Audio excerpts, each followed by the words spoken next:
el Centro de Referencia Estatal de Daño Cerebral, y el INICO, la Universidad de Salamanca, con los dos ponentes que nos van a contar una experiencia que yo creo que es digna de saberse, y por varias razones. Pues porque es un hito el tener una escala de medición de calidad de vida en personas con daño cerebral adquirido, porque lo hicimos transversalmente en una colaboración Administración General del Estado, el INCERSO, junto con la Universidad de Salamanca y junto con la Federación de Daño Cerebral Adquirido, y yo creo que esto lo que tenemos que hacer es repetirlo lo más posible.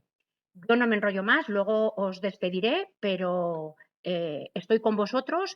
Tenemos personas también aquí presencialmente, poquito, porque seguimos todavía con las mascarillas, pero vamos normalizando. Así que, Miguel Ángel, Alba, cuando queráis, y mi agradecimiento por delante y mi enhorabuena por Cavidace. Gracias. Muchas gracias, Muchas Inmaculada. gracias.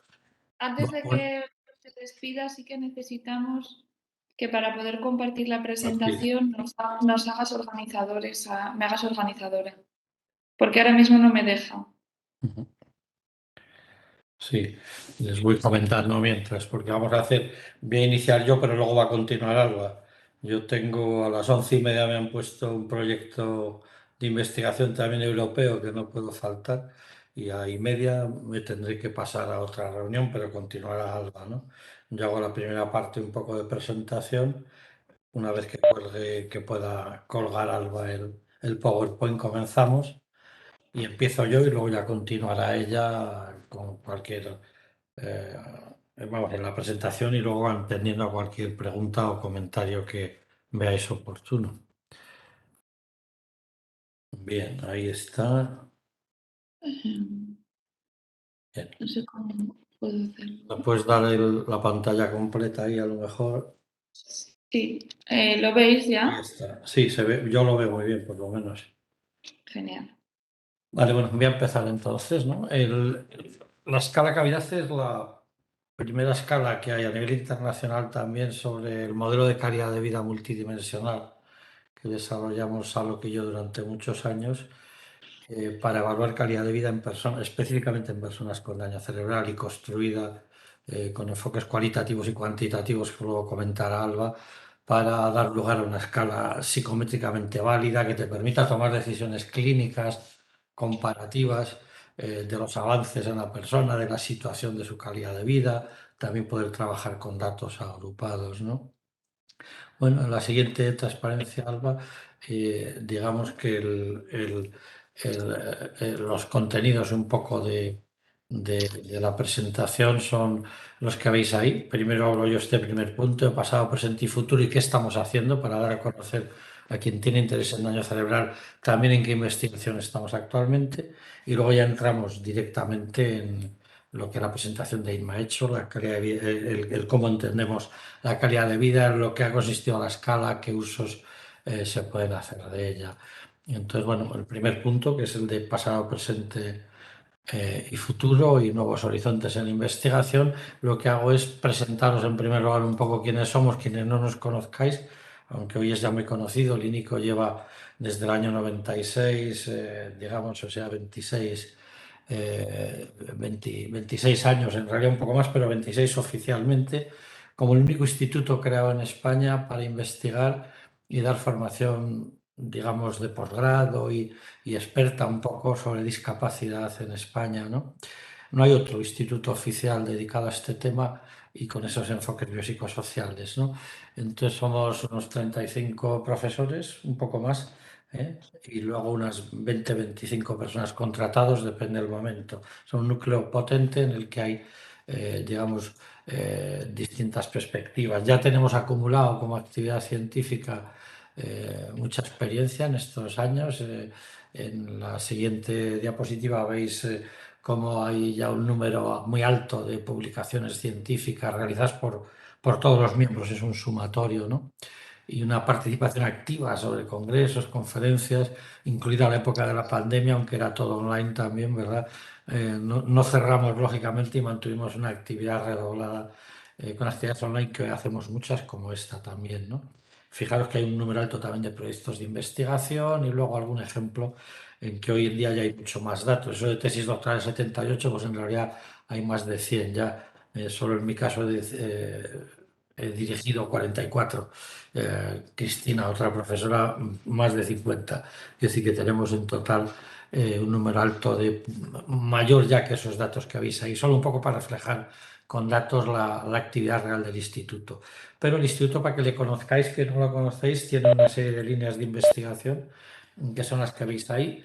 La que vamos a hablar aquí está centrada en la que veis en la parte de abajo, calidad de vida, apoyos y autodeterminación, pero hay muchas otras. Hay, por ejemplo, centrada en temas de parálisis cerebral, está la de ambiente, participación y calidad de vida. Hay otra línea muy potente con un núcleo de algunos profesores y personas contratadas sobre autismo y discapacidades más graves. Hay otras de inclusión laboral, educación inclusiva, demografía y discapacidad, tecnología, todo eso que veis ahí. Hay grupos que definen esa actividad, que tienen proyectos de esas actividades y que tienen, digamos, datos a veces relevantes sobre distintos aspectos. Algunos estamos en varios de esos grupos, pero cada uno tiene su propia personalidad, ¿no?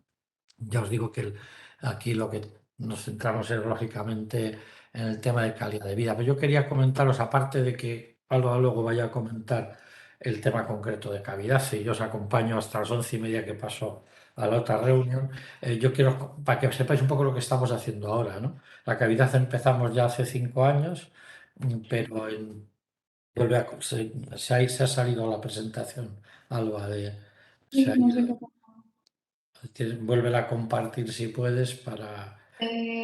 No sé, me han dejado de dar el permiso para compartir, me Pues dices. tienen que darle otra vez quien esté a cargo de los temas técnicos, que te lo dé porque digamos que hemos preparado el PowerPoint un poco para que podáis, lógicamente, el entenderlo. Bueno, lo que estamos haciendo ahora, otra vez me han quitado. No sé, hay algún problema a lo mejor técnico que imagino que lo podrán resolver. Pero eso es, lo que os estaba comentando es qué estamos haciendo ahora, porque nosotros no hemos parado, lógicamente. Daros cuenta que llevamos ya unos 6 años en este tema de calidad de vida y daño cerebral. En esa línea de investigación estamos tanto Alba Aza como María Fernández, que hoy no está presente porque, digamos, tuvo un niño recientemente y bueno, está dedicada al tiempo de crianza oportuno. Y también está José Luis Castillo, otro psicólogo, los cuatro somos psicólogos, también investigador, que está centrado un poco en esta investigación que voy a comentar ahora.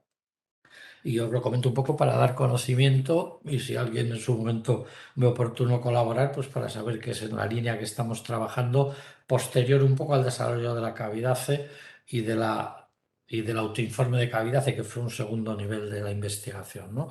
Entonces, bueno, en nuestro contacto con los centros de daño cerebral de distintas partes de España, pues te iban diciendo un poquito lo poco que había sobre familias, que sobre en adultos la necesidad de conocer también o estudiar desde el punto de vista de la investigación lo que es la calidad de vida de las familias, ¿no?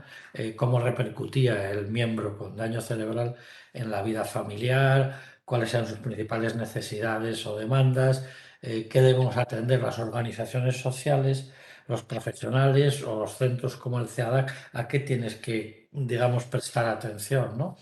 Claro, nosotros constatamos efectivamente que faltaban recursos y herramientas de evaluación a nivel internacional también, sobre todo con un enfoque integral, más allá de la enfermedad. El daño cerebral ha tenido mucha investigación, pero muchas veces se ha centrado casi exclusivamente en los déficits de la persona, en las características del daño y algo en cómo repercutía un poco desde un punto de vista más de enfermedad. Nosotros trabajamos ese enfoque más integral, más psicosocial, digamos. Entonces, tuvimos la motivación de desarrollar una escala para mejorar ese bienestar, conocer los indicadores principales de la calidad de vida de las familias y construir una escala que permitiera a otros libremente, una escala de uso libre como todas las que hacemos, permita ser utilizada por cualquier persona, ¿no? Entonces, en la siguiente diapositiva lo que veis un poquito es las fases que hemos seguido en esta investigación. En el año 2021-22, lo más reciente, pues lo primero que hacemos cuando construimos una escala es esa revisión profunda de la literatura científica, de lo publicado, de qué utilizan otros para medir, qué te dice la investigación sobre familia, que sí que te dice muchas cosas, aunque no hay herramientas luego para medirlas, pero algunas se han utilizado, ¿no? Entonces, bueno, revisamos todo eso y luego lo que hemos hecho ha sido unos grupos focales en los cuales ha estado en distintas partes de España José Luis Castillo y Alba Aza en distintas comunidades autónomas, con personas con daño cerebral, con familiares de personas con daño cerebral y con otros familiares que no son los cuidadores principales, ¿no? Que yo recuerde, pues han estado en la zona de la Comunidad Valenciana, en Galicia, Canarias, me parece que al final fuimos, ¿verdad, Alba? También, ¿no? En distintos lugares han hecho esos grupos focales. ¿Por qué hacemos esto? Pues se hace para sacar directamente la información de las necesidades, demandas, que nos diga qué indicadores da relevancia a las personas que están en la situación, ¿no?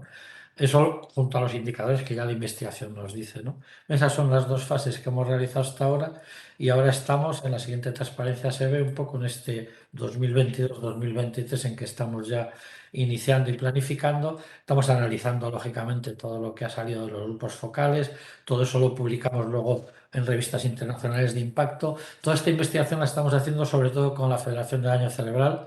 Quisimos que el INSERSO también fuera parte de esta investigación, pero no hemos tenido suerte en que les pareciera oportuno. Al menos no hubo una respuesta, a pesar de hablar varias veces. O sea que somos FEDACI y Daño Cerebral y el INICO quienes estamos en este esfuerzo ahora mismo, aunque Inma mostró toda su gran voluntad de colaborar también, pero bueno, al final las cosas son como son, ¿no? Entonces el estudio Delphi que veis ahí es uno que vamos a hacer este año ya, será ya más con un profesionales seleccionados que propondremos si alguien del CEADAC lógicamente quiere colaborar para que esté ahí presente y con ellos lo que hacemos es estudiar aquellos indicadores que hemos seleccionado como relevantes para medir la calidad de vida y con ellos revisamos, construimos, valoramos y de alguna forma jerarquizamos y organizamos esos indicadores y construimos así una versión piloto de la herramienta, es decir, un enfoque cualitativo posterior al de grupos focales en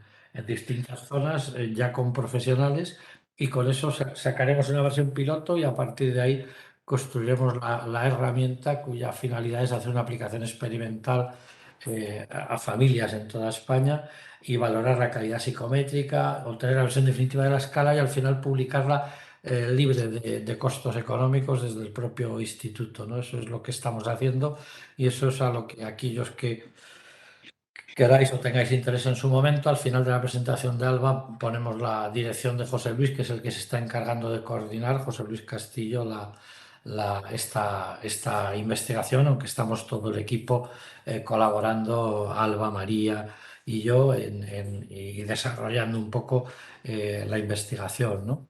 Nada más, agradeceros a toda la presencia. Yo sigo con vosotros ahora que comienza Alba, pero hasta y media que debo pasar y excusarme, pero a la otra investigación que he sido incapaz de que me la pusieran en un tiempo posterior a esta actividad. Así que Alba, te dejo a ti ahora ya la palabra. Gracias a todos. Vale. Bueno, buenos días a todos y muchas gracias Miguel Ángel y muchas gracias también Inmaculada por la presentación. Como ha dicho ella, la verdad que este tema da para bastante.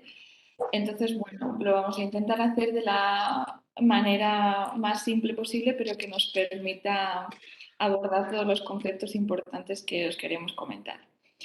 En primer lugar, antes de presentar la escala como tal, queríamos hablar un poco, muy brevemente, del concepto de calidad de vida. Obviamente aquí no tiene sentido ponernos a hablar de daño cerebral porque, por el público con el que estamos, pero sí que es verdad que tiene algo de sentido contextualizar el concepto de calidad de vida, sobre todo porque todos en nuestro día a día, en el marketing, cuando hablamos con alguien, muchas veces se utiliza el concepto de calidad de vida, pero no está tan claro que sepamos utilizarlo bien o que sepamos a qué hacemos referencia con ellos.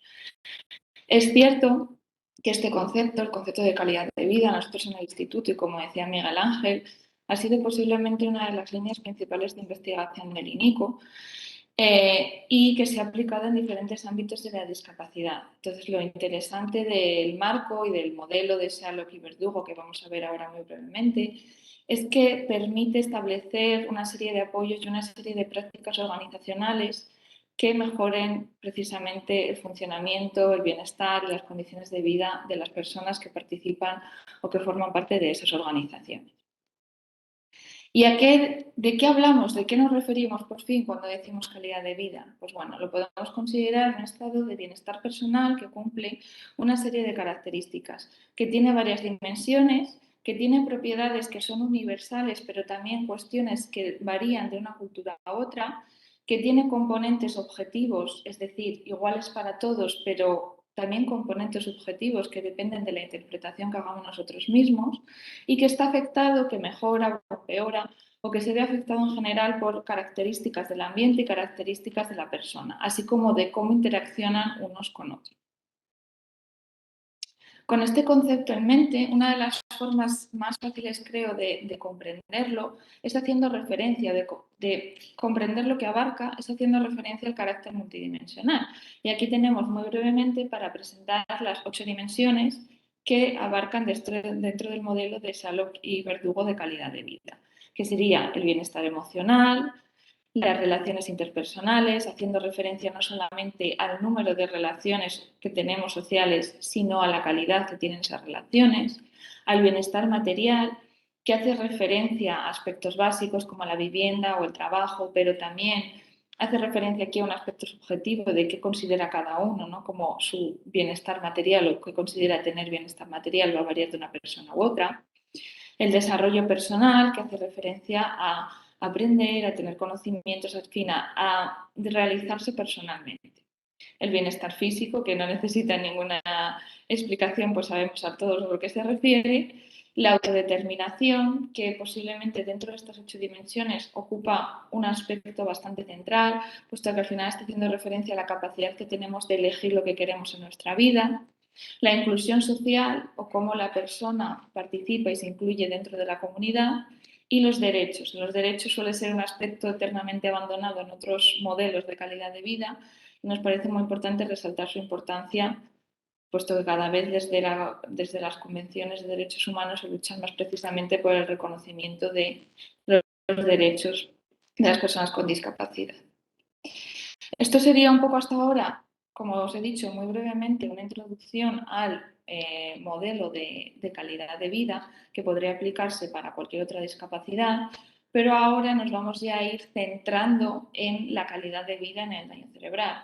Cuando se empezó la investigación, como veis que se remonta a 2016 y se amplió bastante en el tiempo durante 2 o casi 3 años, pues bueno, lo primero que se hace siempre es revisar y se veía que habían estudios sobre el concepto de calidad de vida, sobre cómo medir la calidad de vida, que es algo fundamental, o sobre los factores que la afectan. Con respecto a los instrumentos, que era una de las primeras cosas en las que nos centramos, y aquí es donde precisamente se vio la necesidad de construir una nueva escala de calidad de vida, se veía que específicamente en daño cerebral adquirido había un serie de escalas que se podían utilizar, que servían tanto como para la población con daño cerebral adquirido como para otro tipo de poblaciones, que son lo que llamamos las escalas genéricas, y escalas específicas, ¿vale? Aunque las escalas genéricas también puedan tener sus ventajas, siempre lo ideal es que utilicemos escalas específicas para la población con la que estamos trabajando. Porque el concepto de calidad de vida, en este caso, porque hablando de calidad de vida podríamos hablar de medir o intervenir sobre cualquier otra cosa.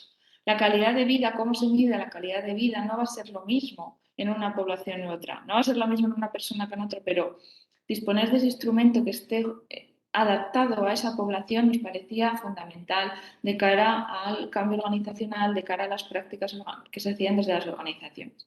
Y es donde se dio la necesidad de construir esta escala específica. Sí que es cierto, como podemos ver ahí, que ya había escalas específicas para evaluar calidad de vida en daño cerebral y que igual alguno de vosotros conocéis. Las más importantes son la Colibri y la EBIC. Pero ¿qué es lo que pasaba? Que estas escalas utilizaban lo que llamamos un concepto de calidad de vida relacionado con la salud y está muy centrado pues, en ese bienestar físico, en ese bienestar emocional, pero deja de lado aspectos importantes como los derechos, como la inclusión social, incluso la autodeterminación muchas veces, cosas centrales dentro de la calidad de vida de la persona. Entonces aquí, pues digamos, esto fue el punto de partida, esta necesidad, como veis, os digo que se ha remontado, la investigación se inició en 2016, de ver, de tener esta escala de calidad de vida, que al final fue lo que conocemos hoy como cavidad, ¿vale? Y lo que me gustaría presentaros ahora es cómo se construyó y cómo se validó la escala, ¿eh? En algún momento pues, de este proceso sí que hay algún término más estadístico que voy a pasar muy por encima, puesto que no creo que sea el objetivo. El objetivo al final es que conozcáis un poco, os hagáis una idea de cómo es este proceso, de las fases que tiene y de si en algún momento os planteáis hacerlo para medir o cualquier otra cuestión en esta población o en cualquier otra, cuáles son un poco los pasos que tenemos que dar, cómo se hace esta investigación. Lo primero, ya lo decía Miguel Ángel antes y lo hemos comentado, lo primero siempre es revisar lo que hay, porque si no sabemos lo que hay, no sabemos hacia dónde vamos. En concreto, aquí se inició con una revisión de la literatura, que lo que buscaba era ver ítems y indicadores de calidad de vida en esta población y en otras poblaciones, pero que se pudiera adaptar, es decir, para tener un banco de ítems para evaluar este concepto del que partí. Cuando hablamos de indicadores, los indicadores es una manera de concretar las diferentes dimensiones de calidad de vida, lo vamos a ver luego un poco más adelante.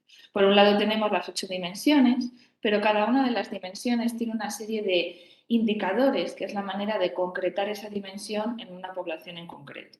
Entonces aquí cuando revisamos, no solamente revisábamos ítems, sino también que revisábamos indicadores importantes para la población con daño cerebral adquirido. De esta revisión en bruto salieron 275 ítems que se fueron puliendo hasta que nos quedamos con un total, con pulir me refiero pues cambiar la redacción, eliminar repetidos, etcétera, hasta que se quedó 160 ítems, unos 20 ítems por dimensión.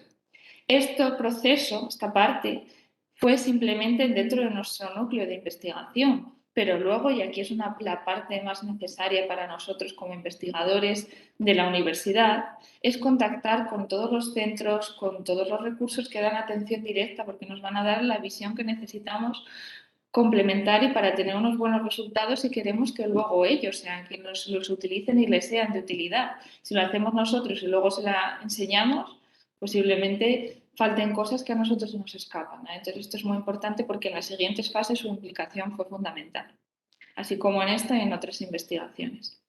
Vais a ver que hago referencia al número de ítems, no es una cosa importante, pero es simplemente porque puede ayudar a orientarnos para ver cómo se fue desarrollando el proceso, pero no es desde luego lo más importante, ¿no? Pero para comprenderlo pues igual nos ayuda.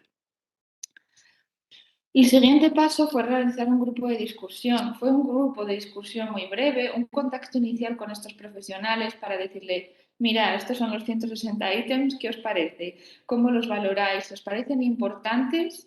¿Os parecen que se adaptan a la población con daño cerebral? ¿Los veis representativos de esas 8 dimensiones con las que estamos trabajando? ¿Y qué creéis que falta? Les dejamos la oportunidad de proponer algo nuevo, ¿vale? Nuevos ítems.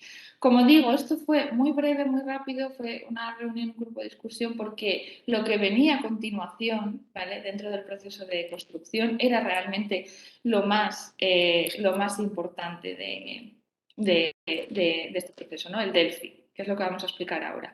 Pero antes de ello, tenemos esta diapositiva simplemente para ilustrar aquello que os comentaba sobre dimensión, definición, que es lo que hemos visto, indicadores, ¿vale? ¿Qué son los indicadores? Pues eso es lo que os decía, los indicadores, para que veáis, son la forma de concretar esas dimensiones, o sea, de hacerlas más específicas esas dimensiones, y también se ajustan a la población en la que estamos. Por poner un ejemplo, dentro del bienestar físico, en la población con daño cerebral adquirido, medicación era un indicador importante que igual en otra población con discapacidad que nosotros habíamos trabajado no lo era, al igual como en algunos casos podían ser cuestiones del desarrollo personal referentes a las afasias que tenían las personas con daño cerebral adquirido, por ejemplo, este tipo de cuestiones, este tipo de indicadores no se veían en esta población, pero no se veían en otras. Entonces es importante porque están ajustados a ello. Y esto fue también la base con la que iniciamos pues, a trabajar. Entonces comenzó, después de esta revisión nuestra teórica y de este pequeño grupo de discusión que os comentaba, comenzó la parte gorda de la investigación, que fue el estudio Delphi.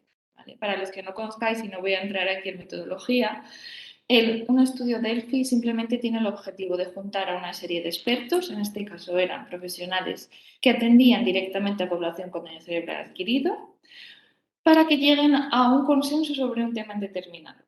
En este caso, el tema sobre el que debían de consensuar era qué ítems y qué indicadores deben formar una escala de calidad de vida en esta población, siguiendo estas dimensiones que plantean. ¿Vale?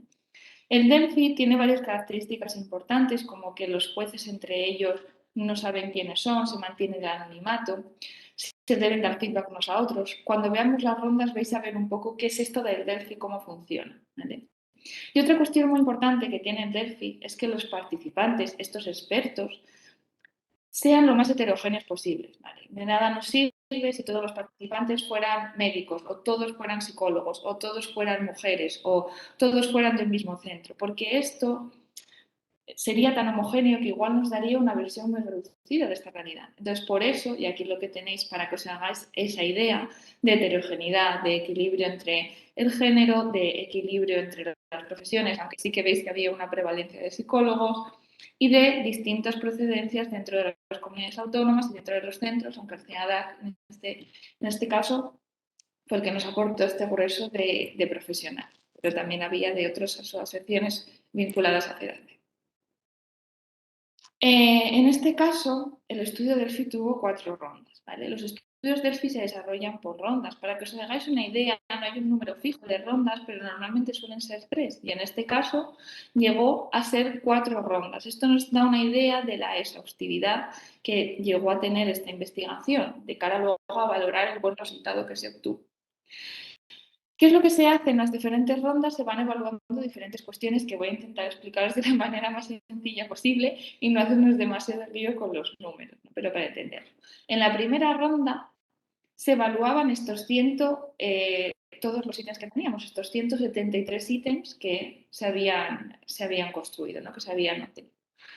¿En qué se evalúan? Pues se evaluaban en 5 dimensiones. Si resultaban idóneos para la dimensión en la que estaban, porque cada uno de los ítems se presentaban por dimensiones, creo que en la siguiente, no sé si lo tenía en la diapositiva, creo que aquí no lo tenía. Pero bueno, para que os hagáis una idea, se utilizaba Moodle y se presentaba una dimensión con sus ítems. ¿Vale?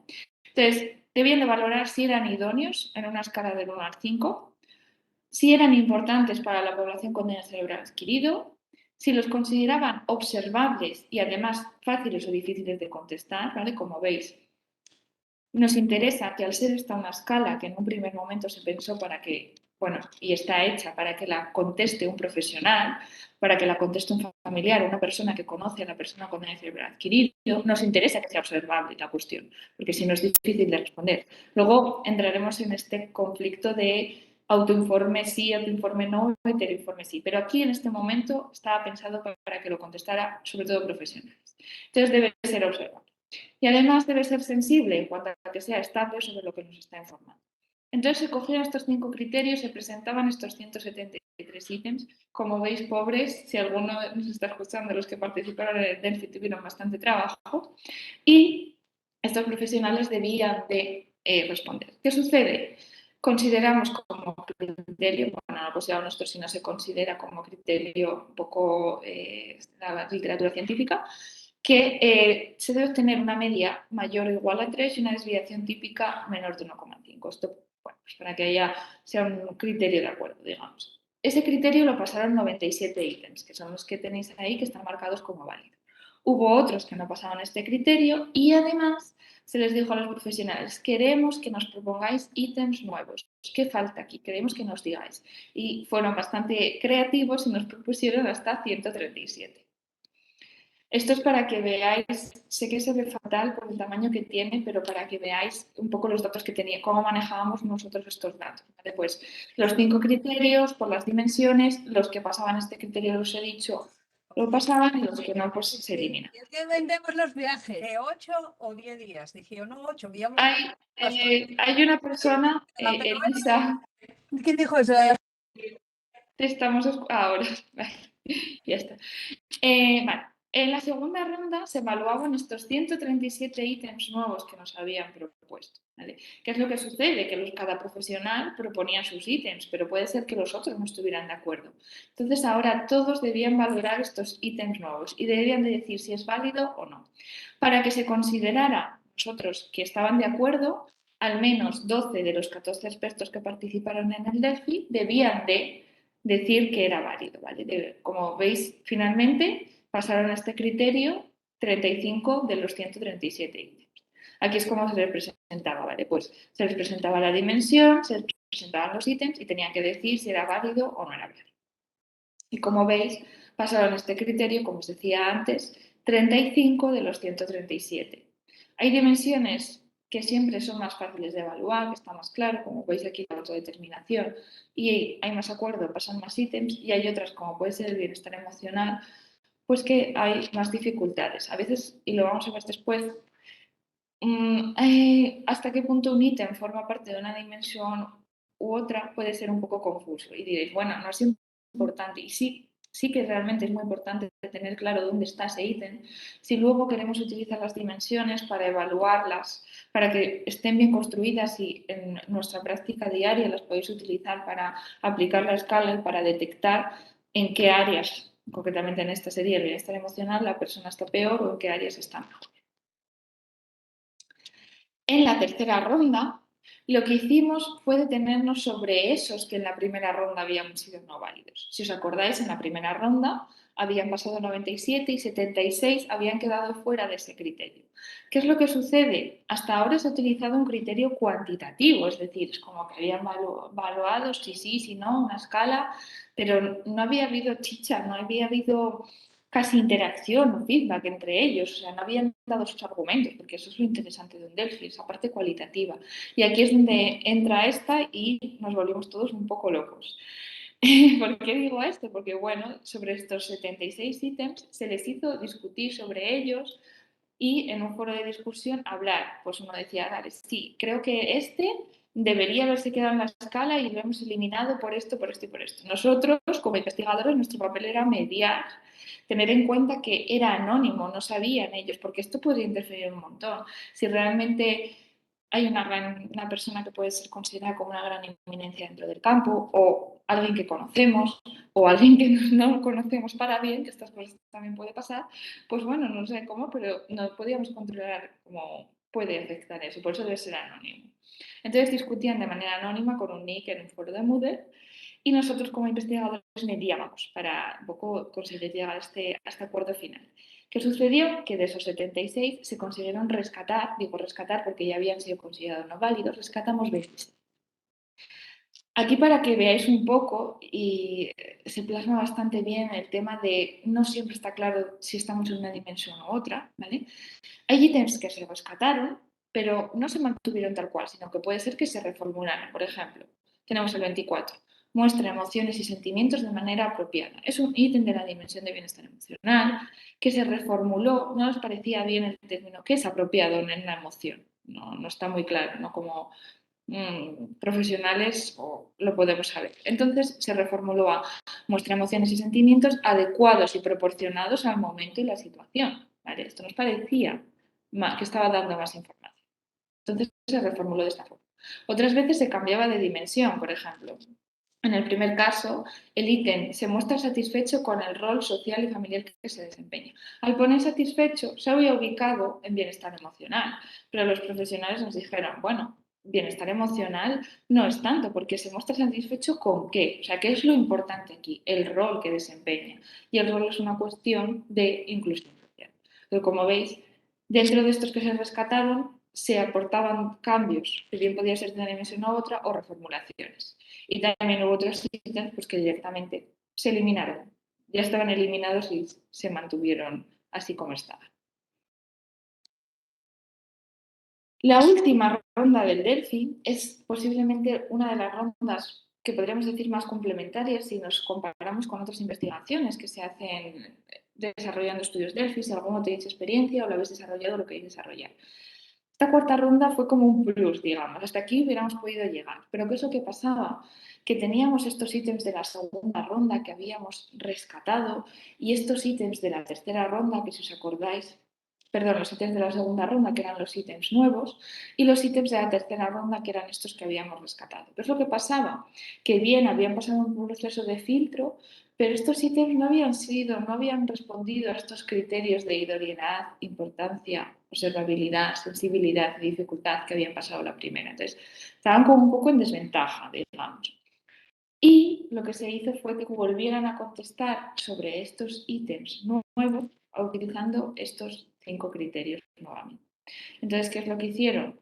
Pues de estos 26 ítems que habíamos rescatado, que tenéis ahí, y de esos 35 que se habían pulido de los nuevos, debían de revisarlos nuevamente bajo estos 5 criterios. Y ahí conseguimos los 23 que podéis ver a la derecha. De tal manera que juntamos los 97 de la primera ronda con los 23 de esta ronda final y se dispuso de una escala de 120 ítems, que no es la escala final de cavidad que algunos habéis utilizado, pero que sí fue la escala piloto que ya se aplicó con la población. Porque ahora nos falta la última parte de la investigación, que es la aplicación piloto. Pero hasta aquí, como veis, digamos, este fue el grueso de la construcción, del proceso de construcción como tal. Que como veis, parece sencillo, pero era bastante complejo, pero bastante exhaustivo, lo cual nos ha dado un resultado del que creo que todos estamos muy satisfechos. Así que pasamos, y os comento muy brevemente, la aplicación experimental. ¿Qué sucede? Hasta ahora hemos trabajado desde el equipo de investigación y desde los profesionales, pero como tal no lo hemos usado. No sabemos si al usarlo va a funcionar bien, mal o regular o cosas que se pueden mejorar. Además necesitamos tener pruebas a nivel estadístico de su fiabilidad, validez para que sea una buena escala. Pero es una aplicación piloto a nivel de toda España, un montón de centros, en que se incluyó a 421 personas con daño cerebral adquirido. Los profesionales respondían la escala para esas personas. De esta aplicación experimental se hicieron después los análisis estadísticos correspondientes y se encontraron unas propiedades psicométricas magníficas de la escala. Además, se hizo una reducción para mejorar un poco los tiempos. Es cierto que esto depende un poco de la organización en la que estemos. Igual en un funcionamiento como en el CADAC, en el que tenéis el tiempo bastante limitado, pues sí que interesaba reducir y la escala se redujo y ahora creo que es bastante rápida, vamos, lo es, unos 20-30 minutos como maximísimo se contesta. Pero es verdad que igual hay otros centros, bueno, que igual decían, bueno, nos gustaba más o era más completa cuando teníamos más ítem. Pero bueno, al final, a nivel de adaptarse para que todo lo podamos usar y a nivel de psicométrico, los resultados con 64 ítems, como digo, fueron excelentes, ¿vale? Además, también fue excelente la consistencia interna dentro de las dimensiones. Esto es, realmente cada dimensión está midiendo lo que queremos medir en cuanto a que bienestar emocional está midiendo eso mismo y todos esos ítems en conjunto se están midiendo eso. Entonces, cuando hablamos de bienestar emocional sabemos que nos referimos justo a eso. Y además era estable entre las diferentes personas. ¿Qué quiere decir esto? Que si la pausa del psicólogo para evaluar la calidad de vida de una persona usuaria y lo utiliza el fisioterapeuta, los resultados van a ser iguales o muy parecidos. Eso significa la fiabilidad entre jueces que se demostró en la escala. Esto siempre tiene unas comillas y luego entraremos ahora al debate de hasta qué punto siempre hay que utilizar estos informes o no debemos utilizar el propio autoinforme de la persona, porque indudablemente creo que si nosotros nos levantamos un día con el pie izquierdo, que se dice, ¿no? Igual nuestro estado de ánimo, aunque no queramos, afecta al trabajo y afecta a igual cómo respondemos la escala ese día que si lo hacemos un día que estamos eufóricos porque nos han dado una noticia maravillosa. Entonces, bueno, como psicólogos creo que tenemos bastante claro, esto es así, pero dentro de teniendo en cuenta esta limitación, ¿no? Que se aplica a todas las escalas, pues sí que es verdad que la fiabilidad entre los jueces sea buenísima. Y por fin la tenemos aquí. No voy a entrar a que la desgranemos, eso porque, como decía Inmaculada al principio, no tenemos tiempo para todo, ¿no? Pero sí que es la que voy a presentar muy brevemente. Bueno, simplemente esta es la versión piloto, pero vais a ver que están marcados los que forman parte de la versión final que igual muchos de vosotros habéis manejado. En esta versión piloto pues recopilamos un montón de datos, pero esto es necesario a nivel de investigación. En la escala final no es necesario dejarlos porque cuando vosotros lo utilizáis tenéis estos datos ya de la persona de otras millones de cosas. Entonces, simplemente esto que lo utilizábamos en la versión piloto para nuestra investigación. Y aquí es donde se presentaban, pues bueno, las diferentes dimensiones con sus ítems correspondientes, con sus 15 ítems con dimensión de la versión piloto, que después de quedaron en 64. De hecho, tenéis marcado con un cuadradito precisamente los que se quedarán en la versión final. Simplemente aquí llamar la atención que os fijéis que la escala, que es algo que no he comentado, tiene ítems en positivo e ítems en negativo. Es una escala de formato de respuesta de tipo Likert, que se contesta nunca, algunas veces, frecuentemente o siempre. Como veis, evitamos esa opción intermedia que se ve en las escalas, porque tener una opción de ni mucho ni poco, de esa opción intermedia, crea un sesgo a que las personas siempre o tenemos tendencia a contestar esto para no mojarnos en un lado de la balanza, ¿no? Entonces se elimina siempre esa opción de centralidad por eso mismo y se redactan ítems negativos para evitar que una persona, pues bueno, conteste un poco sin ver lo que está contestando. Y por eso veis, en la bienestar emocional, que hay algunas en positivo con disfruta de lo que hace, es decir, a mayor puntuación, mejor calidad de vida, por así decirlo, pero hay otras, como el ítem número 5, se muestra enfadado, agresivo, irritable, que a mayor puntuación no es mejor, sino que es peor. Todo esto, si lo corregimos de manera manual o si lo corregimos de manera informática, que también os voy a hablar ahora de ello, informático se hace automáticamente, pero si lo corriges de manera manual, sí que hay que tenerlo en cuenta, pero bueno, igualmente es interesante ver que tiene la escala este tipo de ajuste e incluirlo. Bueno, aquí os presento las diferentes dimensiones, pero como os digo, no voy a entrar, tenéis el enlace, vais a tener la presentación y seguro que tenéis acceso a la escala también. Bueno, si en la página web del INICO está, pero bueno, para que si alguno no la conocía le echéis un vistazo con mayor detenimiento a esos ítems, ¿no? Y si os convence o la utilizáis, pues espero que así sea. Vale, estas son cuestiones que ya he comentado, pero simplemente matizar que es una escala para adultos, ¿vale? Que está pensada y validada para adultos, puede ser mayores hasta 16 años, considerar si está fuera del ámbito escolar, es decir, si ya tiene un empleo, y como os decía que está pensada para que la conteste una tercera persona con este formato de respuesta. Los resultados que vamos a obtener, y esto es importante porque ver los resultados para interpretarlos y para ver cómo los vamos a utilizar, de hecho, los usos de la escala tengo un par de diapositivas que poneros porque creo que eso os va a ayudar a, vale, esto está muy bien construido, pero ¿de qué nos sirve? ¿Cómo lo podemos utilizar? La escala nos da unas puntuaciones directas, es decir, simplemente sumando, previamente invertir esos ítems que os decía que eran negativos, y eso a través de un baremo que está construido a partir de todas esas personas que contestan la escala, las 421 personas de las que se extraen datos, extrae un baremo de, vale, esta puntuación igual no es correspondiente con otra puntuación en función de que se va a puntuar más alto o más bajo en una dimensión u otra, ¿vale? Se adapta, se ajusta el baremo. Nos da una puntuación estándar que está calculada con una media de 10, ¿vale? Para que la podáis interpretar. Y además nos da una puntuación, un índice global de calidad de vida sobre una media 100 y desviación típica 15. Esta es la misma medida que utiliza, por ejemplo, el Rotary Universal como el cociente intelectual, ¿vale? Entonces, bueno, lo interesante de la escala es sí, tener el índice de calidad de vida global puede ser interesante, pero lo más interesante es ver este perfil que podéis tener a la derecha y ver en qué está más alto o más bajo una persona, o vamos a ver incluso sacar los datos para todo el centro, que lo vamos a ver después a continuación. Pero bueno, más que un índice global, esas puntuaciones estándar y construir ese percentil por cada dimensión es lo más interesante. Y aquí es donde tenéis el enlace a la herramienta automática, es decir, vosotros podéis aplicarlo en papel, contestar vosotros mismos o luego vamos a ver también el autoinforme cómo es, pero también es interesante que tiene una corrección automática que nos permite dar pues ya esos datos directamente y que nos construye esos gráficos ahí chulos y todo eso como para ver el resultado ya y no tenernos que olvidarnos de esa parte que es muy sencilla, pero ya esos 5 o 10 minutos que nos cueste igual corregirlo manual, pues nos olvidamos de ello. Bueno, sí que es verdad que en esta parte de este esta corrección automática, fue súper importante la colaboración del CEADAC. Así que en ese sentido nos ayuda mucho a la difusión de la escala y su utilización. Aquí, para terminar un poco, antes de hablar de los usos, que es lo último que os quiero contar, y miro el reloj porque, bueno, me quedan 9 minutos y creo que va a ser todo bastante puntual, lo cual me alegro. Claro, teníamos esta escala que la contestaba el profesional, la contestaba el familiar, o la persona que tenga contacto con la persona con daño cerebral adquirido, ¿no?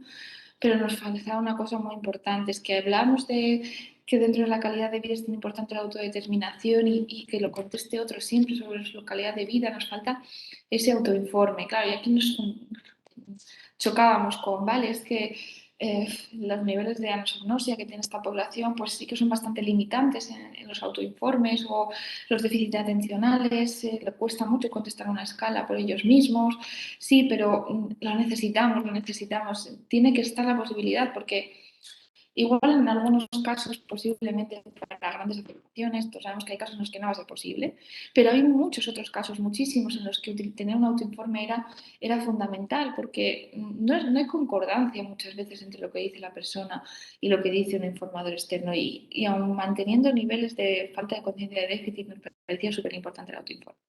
Entonces, lo que se hizo como la herramienta nos parecía muy buena, más que iniciar el proceso, todo este proceso de nuevo, lo que se hizo fue adaptar. Lo que se hizo fue adaptar ítems, a veces se simplificaban los ítems, obviamente se traducían de tercera persona a primera persona, se añadía un formato visual o se redactaban de manera más simple, todo que ayudara a simplificar el proceso. ¿Vale? Y nuevamente pues lo que se hizo fue presentar estos ítems, autoinformes, y ahora sí los contestaba la persona con daño cerebral adquirido haciendo estos ajustes. ¿Vale? Se utilizaban los 64 ítems que tenía la escala Cavidance y se aplicaron en 345 personas con daño cerebral adquirido. Una muestra totalmente ajena a la otra. ¿Vale? Esto es totalmente ajeno, es un complemento de la escala Cavidance original, por así decirlo.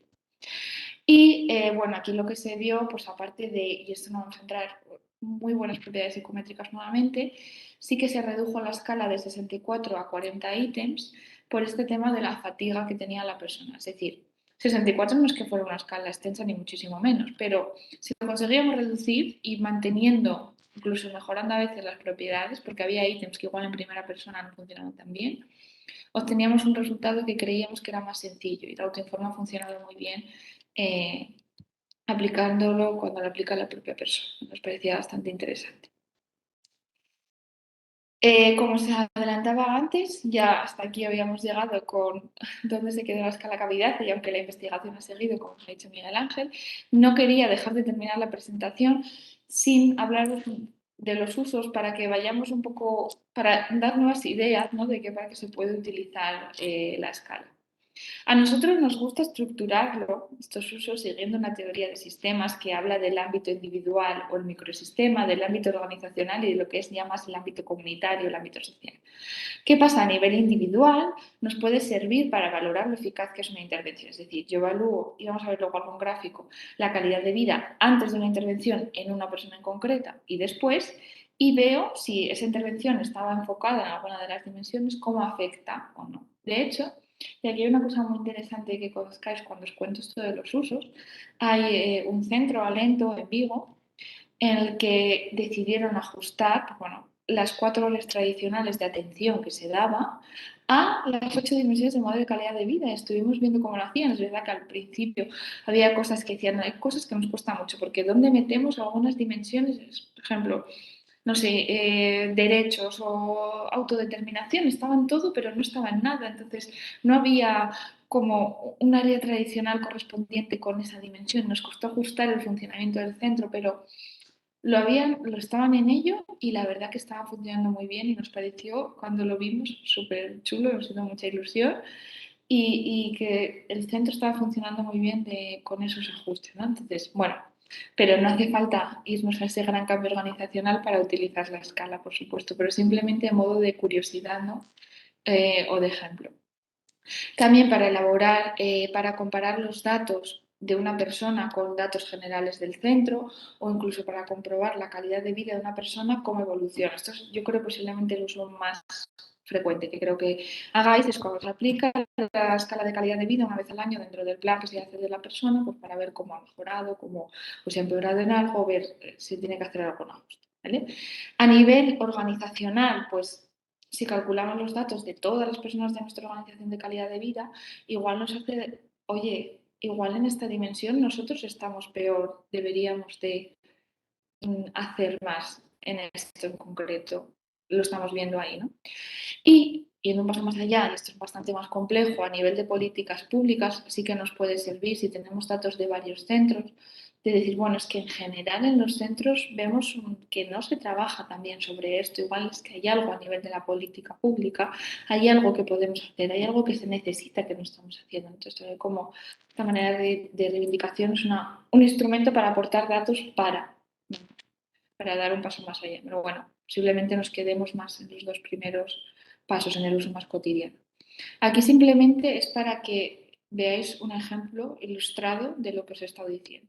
O sea, aquí van saliendo datos de diferentes organizaciones, ¿vale?, que participaron.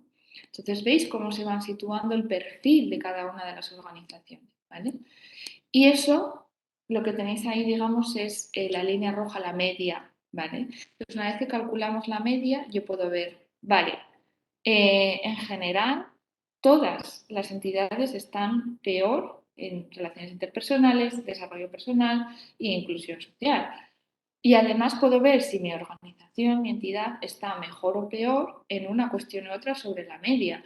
Y ahí veo, vale, igual estoy muy bien en esto, pero estoy peor en esto otro y sobre esto, pues como os decía, a nivel organizacional se pueden hacer cosas. Incluso se puede construir para separar pues lo que son, aquí juntamos asociaciones, más de movimiento asociativo, o centros como puede ser el CEADA Comuna de Beata María de carácter más hospitalario y ver que igual es bastante parecido, pero ver que igual en algunos centros se trabaja mejor determinadas cuestiones y en otros pues se trabaja mejor otras organizando por tipología. También aquí entra en tener en consideración el tipo de población o el momento tras el daño en el que estamos. Ese factor posiblemente en estos datos en concreto también esté afectando. Para un mismo usuario comparado con el centro, pues decía, una persona, este usuario que se llama usuario 1 en este caso, con respecto al centro, vemos que está bastante peor en autodeterminación. Entonces, igual esta persona hay que trabajar más en estos aspectos. O una persona pre y post, ¿vale? Tenéis en naranja antes y en post después. En este caso vemos que ha mejorado en general en todo. No tiene por qué ser necesariamente así. Es verdad que en CEADAC tenéis la suerte de que igual hay un ámbito de mejora por el tiempo que ha pasado en estas personas, pero bueno, no tiene por qué simplemente mejorar el todo, pero bueno, nos da datos de, vale, ha mejorado mucho en autodeterminación en este caso, por ejemplo, pero ha mejorado bastante menos en bienestar emocional o en bienestar físico. Igual hay más trabajo que hacer sobre estos aspectos, ¿vale? Simplemente para terminar, yo estoy muy contenta por la hora que es y por no haber dado el rollo de más y haberos contado todo. Lo que decía Miguel Ángel, todo lo que hacemos se publica en revistas científicas internacionales, lo podéis consultar. Si alguien se ve en la tesitura de que quiere hacer una investigación sobre esto y necesita ayuda en algo, puede consultarnos y por eso también podéis leer las publicaciones que hay sobre todas estas en concreto y alguna más que no hemos puesto son solamente sobre calidad. Agradecer mucho a CEADAC, agradecer mucho pues, a todos los centros que participaron, pero bueno, especialmente es verdad que CEADAC en esta fase de construcción de la escala fue absolutamente fundamental. Y bueno, también que son investigaciones que parcialmente, muchas veces no llega a todo, pero una gran financiación por parte del Ministerio a través de proyectos I+D que vamos pidiendo y consiguiendo como podemos para que vayan saliendo las cosas.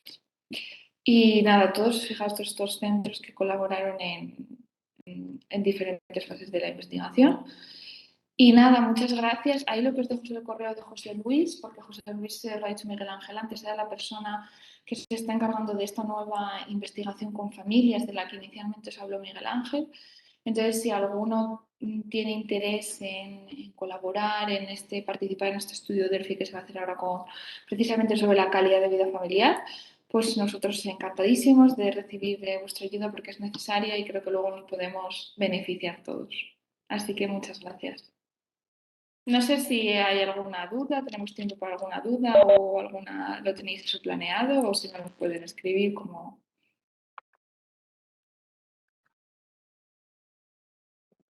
Bueno, no sé si me oís. ¿Me oís por Sí, el... ¿Sí? Bueno, pues nada más, sí. Alba, agradecerte desde luego doblemente y a Miguel Ángel igual la presentación, porque meter esto en 30 minutos, pues en 60 minutos, la verdad es que es un esfuerzo tremendo. Me voy a quitar para que me veáis mejor. Y por otra parte, el agradecimiento por la ciencia que habéis impartido, porque a mí me parece importante tener una escala de evaluación de calidad de vida para personas con daño cerebral adquirido. Había población de discapacidad física, intelectual, pero como bien habéis contado, el daño cerebral es otro paradigma, es otra discapacidad y otra forma de abordar. Entonces, el que nos especialicemos merece la pena. Y luego, además, tener la oportunidad de tener gratuitamente a disposición de cualquier persona, cualquier organización que quiera aplicarlo, tanto en la página web de INICO como en la página web del CEADAC. La tenéis a vuestra disposición.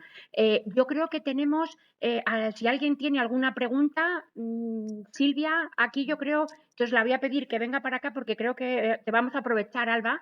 Nosotros aquí en el centro la estamos aplicando, la hemos metido dentro de nuestro pool de escalas, la estamos aplicando. Y entonces le voy a pasar la palabra a Silvia para que haga la pregunta públicamente. Gracias.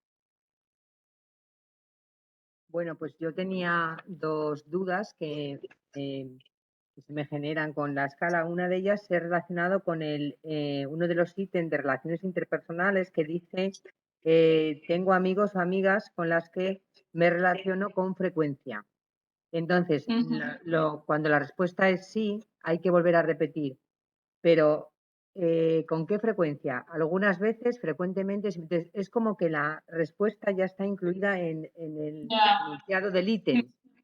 Sí, entiendo. Ya, yo creo que es verdad que es un poco como redundante, pero es simplemente, igual si se le hacéis, no sé cómo lo estáis aplicando, si le hacéis la pregunta vosotros o lo leen ellos, igual es cierto que esta parte se podía un poco suprimir y decir, tengo amigos con los que me relaciono y ya indagar un poco, claro, porque eso está añadido porque, claro, si pongo tengo amigos con los que relaciono, nos encontrábamos que mucha gente decía sí y tú le preguntabas, vale, ¿y cuánto tiempo hace que no lo ves? Igual esa es una buena pregunta para un poco ajustar esto y que no entre en conflictos, ¿verdad?, lingüístico de tanto frecuentemente. Pero claro, decían sí, y decía, ¿hace cuánto que no los ves? Y decían 5 años. Bueno, pues es que eso no es igual una persona que podamos considerar dentro de la red de amigos con los que nos relacionamos, ¿no? De ahí que se añadió frecuentemente, pero es cierto que a la hora de poderlo interpretar, pues bueno, sí que puede resultar algo confuso.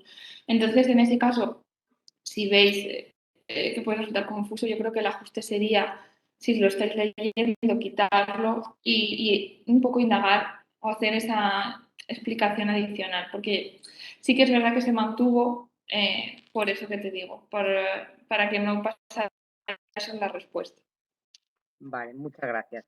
Y la otra Nada. duda que me genera es, en la parte de inclusión social, hay una primera que dice participas en actividades inclusivas adecuadas a tus condiciones físicas.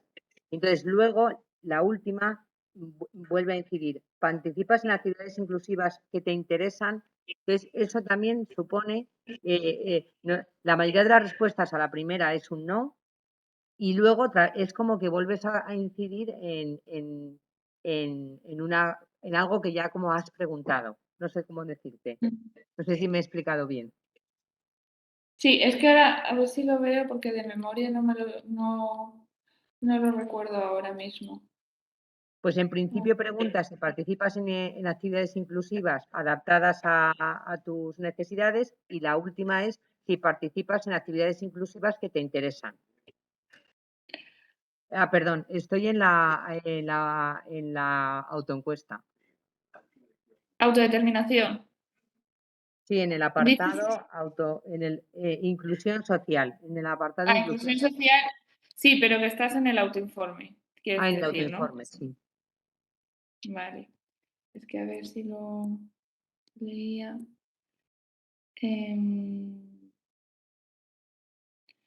Yo creo que, es que ahora mismo no recuerdo exactamente Bueno, no, muy o sea, parte sí. para, ¿sabes? Tan concreta para responderte, porque, ¿sabes? O sea, que no recuerdo el motivo para, así Bueno. como del otro sí, de este no, pero yo creo que era un poco por, el matiz era por las limitaciones físicas a nivel de que en la comunidad muchas veces no estaba preparado o porque participaban en actividades que no eran inclusivas, o sea, que sí que hacían actividades, pero no eran inclusivas. Pero Puedo utilizar el correo, no te preocupes, y reformulártela y tranquilamente no pasa nada. vale. Porque una era fuera del centro con personas ajenas, no era esa, ¿no? El ítem. No, es uno de los ítems dice participas. Ya estoy viendo, participo en actividades inclusivas que me interesan o, vale, yo creo el matiz es el tema del interés. De hecho, esta es una dimensión que, sobre la que recuerdo que se discutió bastante por el tema de el interés, de este matiz del interés. Es que ahora lo veo, es que cuando lo lees es como que ya te ubicas. Porque podía ser incluso igual un poco autodeterminación en cuanto a capacidad de decidir en lo que participo. O sea, la primera es más bien relacionada con cómo el entorno está adaptado para que yo pueda participar, es decir, si tengo la posibilidad por el que está adaptado el entorno en la comunidad para poder participar en esas actividades, y lo otro es si participo en cosas que a mí me gustan, independientemente de la otra variable, simplemente en si las actividades que hago son un poco obligadas, entre comillas, a las que me marca el centro, o que si realmente hay un poder de decisión en el que yo decida participar en esta cosa o no participar en esta otra. Vale. Ese es el matiz. Vale, pues nada, muchas gracias. Nada, a ti. Sí, podemos aprovechar a Alba, si hay alguna persona de las que estáis conectadas por Cisco Webex, queréis hacer alguna pregunta, estamos a vuestra disposición. Si no, pues como Alba os ha dejado el correo, estoy segura que cualquier duda la resolverá. De aquí de la sala, ¿alguien quiere preguntar algo más? Bueno, pues yo creo que con esto damos por finalizada la cuarta actividad de 20 años, 20 avances y os ubicamos para el próximo día, no me quiero equivocar, 28 de septiembre, que hablaremos del modelo de atención del Centro de Promoción de Autonomía Personal, que llamamos CEPAP, de Bergondo, que tiene una unidad de daño cerebral adquirido. Alba, 1.000.000 de gracias. Espero que esta colaboración CEADAC-Universidad permanezca, porque me parece que es la forma que tenemos de ir avanzando en especialización y, sobre todo, pues como decimos, la misión del CEADAC es mejorar la calidad de vida de las personas con daño cerebral y sus familias. Si no tenemos una línea base de la que partir, malamente vamos a poder ver los avances y vamos a poder comparar. Ahí estamos a tope ahora con las familias. Dar las gracias también a Miguel Ángel en nuestro nombre y continuamos hermanados CEADAC Universidad de Salamanca. Muchísimas gracias a las personas que estáis en el salón de actos y a las que estáis conectadas de forma digital. Hasta la próxima. Chao.